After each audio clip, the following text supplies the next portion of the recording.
छवि शर्मा जी। श्री हरिवंश महाराज जी। महाराज जी, निवेदन है कि कृपया मेरा एक जिज्ञासा का समाधान करें। अक्सर देखा गया है कि लोग किसी को किसी कार्य के लिए विवश करने हेतु कसम का सहारा लेते हैं। कभी बच्चों की कसम, कभी अपनी, तो कभी गुरुदेव की कसम दिलाकर काम करवा लेते हैं। मेरा प्रश्न है कि कसम का वास्तविक महत्व क्या है? क्या ये उचित है किसी को भावनात्मक रूप से दबाव लेकर उससे कार्य करवाना, जब कोई किसी की कसम का तात्पर्य होता है प्रतिज्ञा।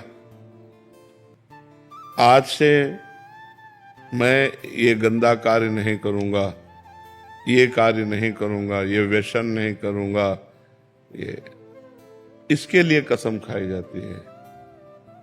ऐसे किसी को जबरदस्ती नहीं खवाया जाता। कसम का मतलब होता है प्रतिज्ञा।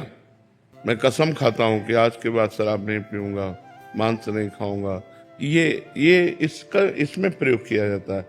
और अगर तोड़ दे तो सुकृत नष्ट हो जाते हैं, जो पूर्व में पुण्य किए हैं वो नष्ट हो जाते हैं। इसलिए कसम तोड़ी नहीं जाती। मैंने कसम खा लिया, अब हम चाहे प्राण निकल जाए, हम कसम नहीं तोड़ सकते। लेकिन किसी दूसरे को अपने काम बनाने के लिए कसम खवाने पे लागू भी नहीं होती। जैसे कि तुम्हें तुम्हारे पुत्र की कसम है, तुम ऐसा करो, वो लागू नहीं होगी। उसमें डरना नहीं चाहिए। जैसे कोई कह देना तुम्हें भगवान की कसम है, आप ऐसा करो, तो वो लागू नहीं होगी। वो लागू तब होगी जब हम स्वीकार करेंगे। अगर हम स्वीकार नहीं करते तो वो कसम का कोई प्रभाव नहीं रहेगा। तो ऐसी कसमें मानी भी नहीं जाती कि जैसे कोई अपना काम बनाने के लिए कहे तुम्हें तुम्हारे पति की कसम है, तुमको ऐसा करना पड़ेगा, तुम्हारे पुत्र की कसम है, जैसे भक्त है कि तुम्हें श्री जी की कसम है, तुम्हें भगवान की कसम है, तुम ऐसा करो, वो हम नहीं मानते। मतलब तो ये कसम ऐसी कोई खेल खिलौना नहीं, इससे पुण्य नष्ट हो जाते हैं।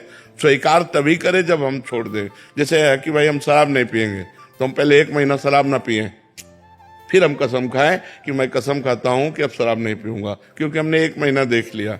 तुरंत कसम नहीं खानी चाहिए। और कसम खा ले तो चाहे प्राण निकल जाए फिर वो।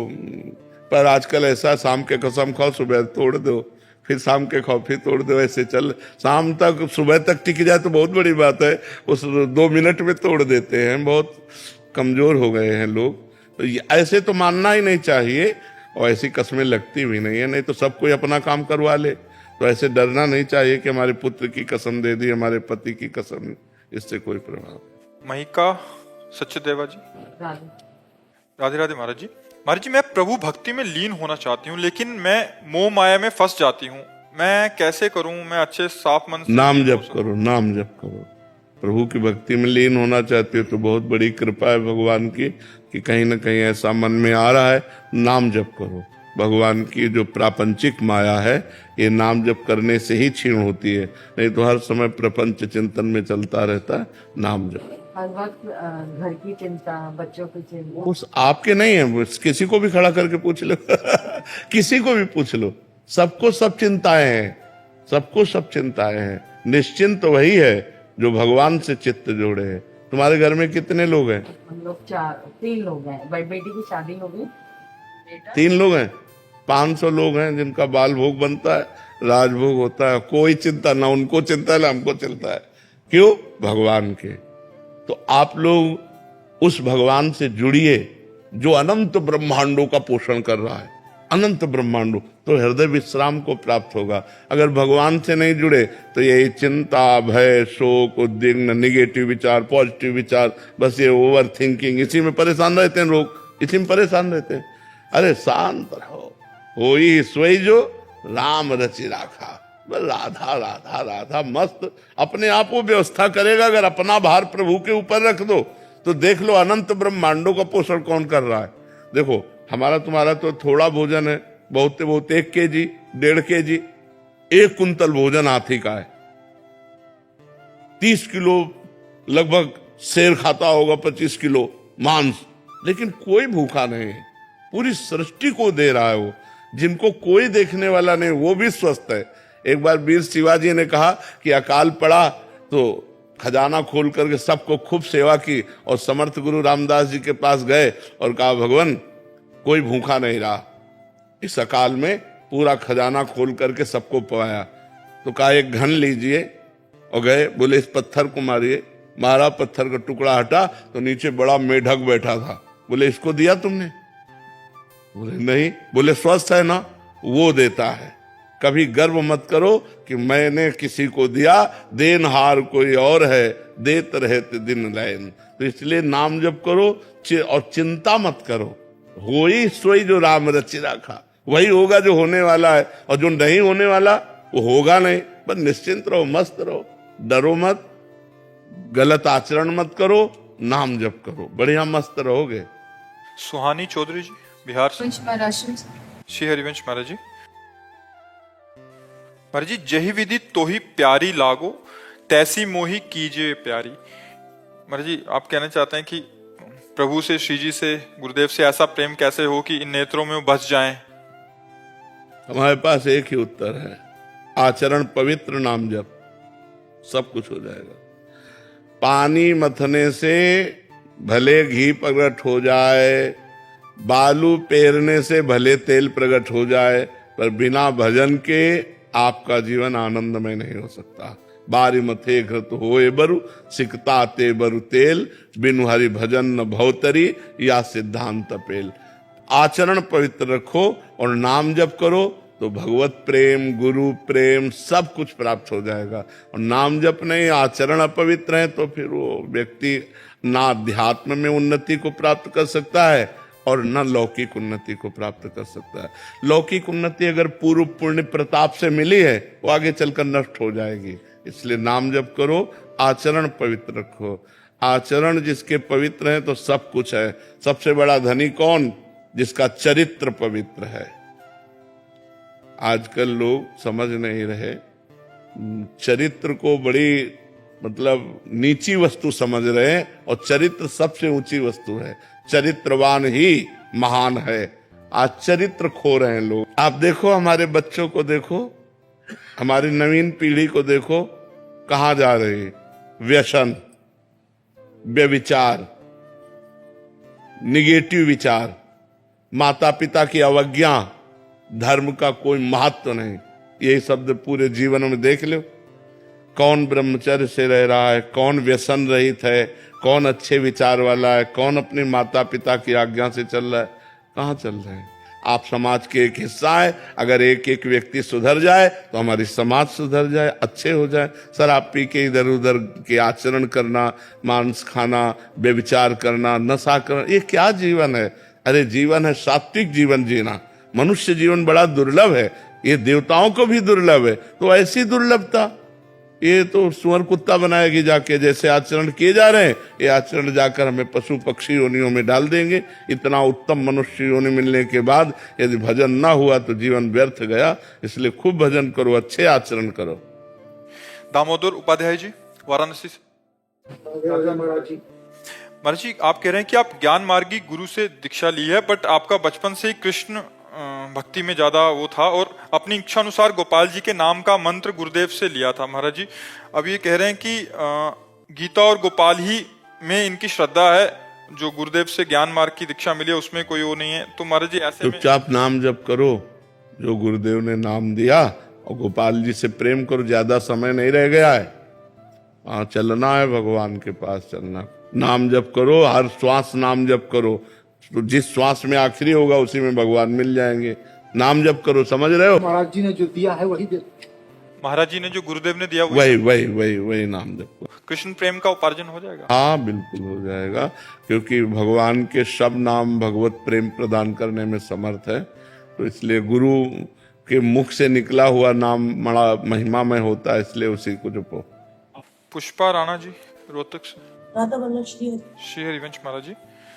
महाराज जी, आत्मा का निर्माण किसने और क्यों किया? मैं इन सब प्रपंच में क्यों हूं? आत्मा का कहीं निर्माण होता है? आत्मा तो स्वयं ब्रह्म है, वो किसी के द्वारा निर्मित थोड़ी है। निर्माण पांच भौतिक देह का होता है, निर्माण सूक्ष्म शरीर का होता है, निर्माण कारण शरीर का होता है, आत्मा का थोड़ी होता है। समझ पा रहे हो? आत्मा का निर्माण नहीं होता। आत्मा को जानती हो? एक आवाज होती है जब हम कुछ बोलते वही आवाज, ये सब प्राकृतिक है। तुम्हारी कान, तुम्हारे नेत्र, तुम्हारा नाक, तुम्हारा मुंह, तुम्हारा शरीर, ये पंचभूतों से बना है। अंदर जो सिस्टम मशीन सूक्ष्म शरीर है वो भी प्राकृतिक है, माया से रचित है। उसके अंदर जो कारण शरीर, वो भी माया से। आत्मा सबको प्रकाश देती है, वो शांत प्रकाश स्वरूप है। ये सब आवाजें इंद्रियों में होती है, उसमें नहीं होती। वो शांत, शांताकारम, वो शांत है। पहले भजन करो डट के। और ये क्यों रचा, कैसे रचा, आपकी रचना है। आप फंस गए अपने स्वरूप को भूल करके। आप अपने को स्त्री मानते हैं ना, तो आप अपने को आत्मा तो नहीं मानते। अब आप जो कर्म कर रहे हैं वो आगे फंसाव डालता चला जाएगा। जैसे मकड़ी अपने जाल को बुनती है अपने अंदर से और उसी में खेलती है, ऐसे हम अपनी वासनाओं से खेल रहे हैं। हम अपने कर्म में फंसते चले जा रहे हैं। आप वासना मुक्त हो जाओ, मुक्त हो गए। आप ब्रह्म स्वरूप हैं। सर्वम खलमिदम ब्रह्म ने नास्ति किंचन, किंचन मात्र भी ब्रह्म के सिवा कोई नहीं है। पर हम अपने को ब्रह्म थोड़ी मान रहे, अपने को पुरुष मान रहे, अपने को स्त्री मान रहे, अपने को अच्छे कर्म करने वाला, बुरे कर्म करने वाला, ये सब मानकर हमारी मान्यता ब्रह्म भाव से हट गई तो हम भटकते घूम रहे हैं। अध्यात्म गुरु बनाकर नाम जप करके, शास्त्र स्वाध्याय करके हम अपनी भूल मिटाते हैं। कोई नई बात नहीं करते, भूल मिटाते हैं। हम भूल में भटकते जा रहे हैं, भूल मिट गई तो स्वरूप में स्थित हो गए, ब्रह्म स्वरूप हो गए। भगवान कहीं और थोड़ी है, आप में ही है और आप ही है। दोनों बात समझो। जब तक समझ में ना आवे तब तक आप में ही है, और जब समझ आएगी तो समझ में आपको अनुभव में आएगा कि आप ही है। सोई जाने जेह देहु जनाई, और जानत तुम्हें हो जाई। जो आपको जान गया वो आप में हो गया। तो आप में हैं और आप ही हैं। जब ये अनुभव हो जाता है आप में है तो भक्ति में मस्त हो जाता है। जब आप ही हैं तो ब्रह्म में स्थित हो जाता है। अब ये साधना है, साधना करो तो धीरे धीरे समझ में आ जाएगा। डिविन शर्मा जी, नोएडा से। श्री हरिवंश। राधे राधे महाराज जी। महाराज जी, जब से आपके श्रीमुख से ये सुना कि मंदिर में गिरे हुए फूल, प्रसादी, तुलसीदर आदि यदि अनजाने में भी चरणों में आ जाएं तो हमारे द्वारा किया गया सारा भजन तब जब पुण्य नष्ट हो जाता है, तब से मन अत्यंत विचलित हो गया। जब भी मंदिर जाता हूँ हर पग डरते रखता हूँ। यदि कोई पुष्प या तुलसी मेरे पाँव के नीचे आ गई तो ऐसा लगता है कि उठा के माथे पे रख लेना चाहिए। जैसे पैर में लग गए तो उठा के माथे पे रख लेना चाहिए, जेब में डाल लेना चाहिए। यमुना जी या ऐसे पवित्र जगह जो मान लो फूल या ऐसे, तो वो फूल जो प्रभु के श्रीअंग में चढ़ा हो और अन्य फूलों से नहीं। महाराज जी, प्रसादी मिलती है जैसे महाराज, हाँ, तो पत्तियां वगैरह गिरती हुई जाती हाँ, वो ऐसे सावधानी रखनी चाहिए लेने वालों को। पर अपने जैसे पैर के नीचे आ जाए तो माथे पे रख ले तो वो अपराध फिर मुक्त। ऐसे चलना पड़ता है जैसे बिल्कुल। हाँ, अब ये तो हम भी चलते हैं ऐसे। मंदिर जाते हैं तो हम ऐसे देखते जाते हैं। अगर सामने तुलसी दिखाई दी तो रुक गए, तुलसी जी को उठा लिया, या कोई पास हुआ तो बता दिया ऐसे उठाओ। पैर रखना, इसीलिए देवालय, तीर्थयाटन, इनमें बहुत सावधानी रखी जाती है कि हमें अपने पुण्य बचाने हैं, पुण्य नष्ट नहीं करने हैं। अब जैसे भगवान का प्रसादी जो वो अगर गिर पड़ा उस पर पैर रख, इसका एक कथा है। पुष्पदंत जी भगवान शिव जी के एक पार्षद हैं। तो काशी नरेश का बगीचा था जो विश्वनाथ जी के लिए पुष्प रखते। तो काशी विश्वनाथ जी के पार्षद हैं तो रात्रि में ही ले आते थे। अब दिव्य अंतर ध्यान गति से तो आसपास सब सैनिक लगे रहते और सुबह सारे फूल गायब। तो राजा ने कहा चोर अगर चोरी करता तो बाहर से आता, ये फूल कैसे गायब हो जाते हैं? तो विद्वानों ने बताया ये चोर अंतर ध्यान होके आता है, ये चोर ऐसा नहीं है, दिव्य चोर है। तो उनका चोर को कैसे पकड़ा जाए? तो उनका विश्वनाथ जी के जो प्रसादी बिल्व पत्र फूल है बगीचे में डाल दीजिए, वो शक्तिहीन हो जाएंगे। जहां पैर पड़ेगा पुण्य नष्ट होंगे, पकड़ में आ जाएंगे। ऐसा ही किया गया। तो जो ही उन्होंने पैर रखा सारी शक्ति नष्ट हो गई। अब उन्होंने विचार किया ये तो मतलब मनुष्य लोग हमें पकड़ लेंगे, और दिव्य पार्षद। तो महिमना पारंते, ये महिमना स्तोत्र, तुरंत उन्होंने महिमना स्तोत्र की रचना की और बिल्वपत्र को प्रणाम करके माथे पे लगा, अंतर ध्यान हो गए। महिमना स्तोत्र से तुरंत सारी शक्ति उनकी जागृत हो गई। शिव महिमना स्तोत्र है। तो ऐसे ही जैसे भगवान का तुलसी दल है या पुष्प आदि है, हमारे पैरों पे पड़ जाए तो हमें माथे पे लगा के राधा राधा राधा राधा राधा, तो उससे क्षमा हो जाता है।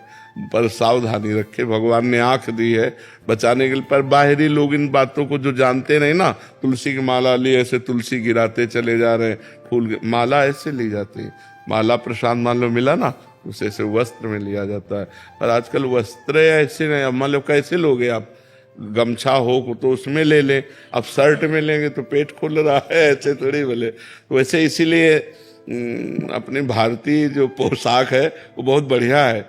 अपना धोती कुर्ता या पैजामा कुर्ता पैजामा और एक गमछा जरूर रहता था, अब तो गमछा किसी के पास नहीं है। तो वैसे प्रसाद जो माला प्रसादी है वो ऐसे लेने में ज्यादा अच्छा रहता है। पर अब कैसे ले, किसी के पास गमछा तो रहता नहीं। हम तो बाबा जी इसलिए अचला है, सबके पास तो अचला है।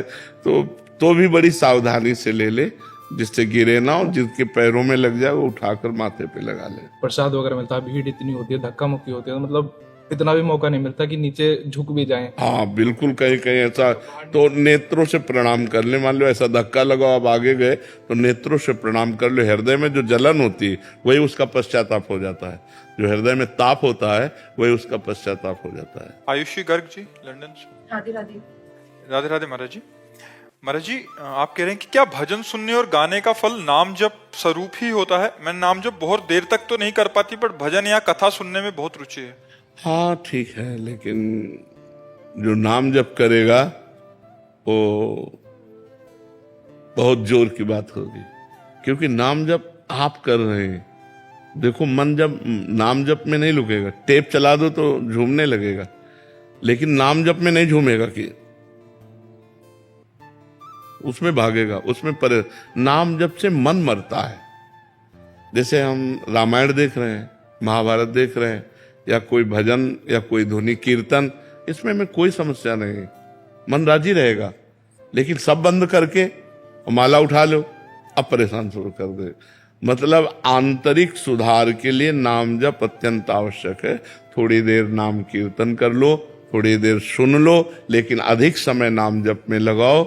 नाम जप अंदर के मल का नाश करके और भगवत प्राप्ति कराता है, इसलिए नाम जप पर ज्यादा प्रीति करो, अंदर ही अंदर नाम जप। अब जैसे रसोई सेवा में अब लगा दिया कथा सुन रहे हैं, हम सोनी लगा रहे हैं, पोछा लगा रहे हैं, घर के काम कर रहे हैं, तो नाम उस समय चला लो नाम। लेकिन जब हम शांत बैठे हैं तो फिर माला ले लो, फिर माला या काउंटर से चुपचाप ध्यान पूर्वक नाम जप करो।